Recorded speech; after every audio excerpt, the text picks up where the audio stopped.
right. Hey, everybody. Welcome to Unhacked.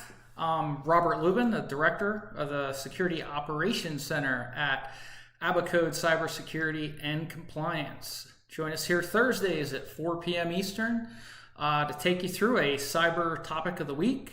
We'll cover all the ins and outs, the who, what, when, where, why, how of a breach, and hopefully provide you with some key takeaways and some lessons learned and how you can apply those lessons learned to your own security and compliance framework.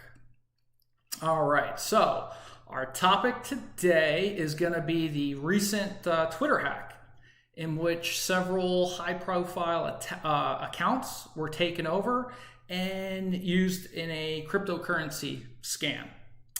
So I'm sure most of you have heard about the breach. It's been in the news the last few weeks when the Twitter accounts of some pretty famous folks were taken over. Barack Obama, Joe Biden, Bill Gates, Elon Musk, Kim Kardashian, were taken over, and essentially they were used to send out a Bitcoin scam. Essentially, the Twitter message read something along the lines of, hey, I'm ready to give back to the community. All Bitcoin sent to my address below for the next 30 minutes. I will send back to you doubled. So, not so believable in my eyes, but some folks actually fell for it and sent a significant amount of cryptocurrency. It was valued more than 100,000 Bitcoin. Which a little more than $100,000. But really, it pales in comparison to the hit to the reputation that Twitter took. Okay, don't anybody worry too much about Twitter. I think they're going to be okay. But how did it happen? All right, so Twitter has acknowledged that the initial footprint that was gained by the hackers was via a phone-based spear phishing attack, or you may call it vishing or voice phishing. So it looks like they were able to get the credentials for a handful of actual regular users, not admin users, just standard users, which, initially granting them access to Twitter's internal network. Okay, but from there, they were able to then pivot from those regular user accounts and essentially target users that actually had the accesses that they were looking for, the permissions and accesses to the account management tools, right? Thus giving the hackers access to those high-profile accounts, okay? The hackers would have done some pretty extensive reconnaissance and research prior to these vishing attempts. Essentially just, scouring employees' LinkedIn profiles, their social media accounts, just doing tons of different Google searches and really just acquiring as many tidbits of information as possible. Essentially trying to make these vishing attempts as believable as possible. Okay. Now, after successfully getting access to the internal network, there would have been another phase of reconnaissance and information gathering, right? Which would have then enabled them to pivot and compromise an account of somebody that actually did have access and permissions in those account management tools, okay? So really, this highlights how every member of an organization can and will be targeted, regardless of what their permissions are or their accesses, okay?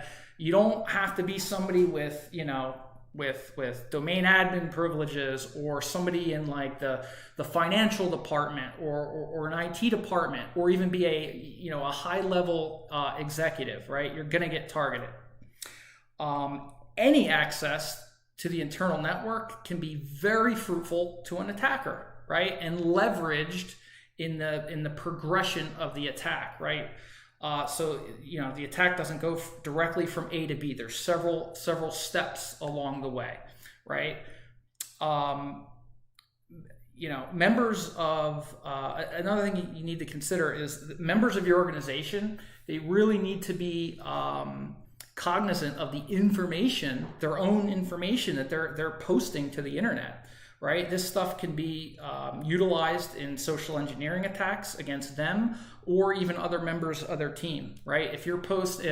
If John and Jane are posting pictures from the potato sack race at the company picnic to their social media account, that could be used to target maybe who do I say, John and Jane, but somebody else in the company, right?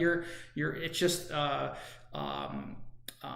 all that information that's posted out there on social media. It could be very useful in tailoring a very believable social engineering attack.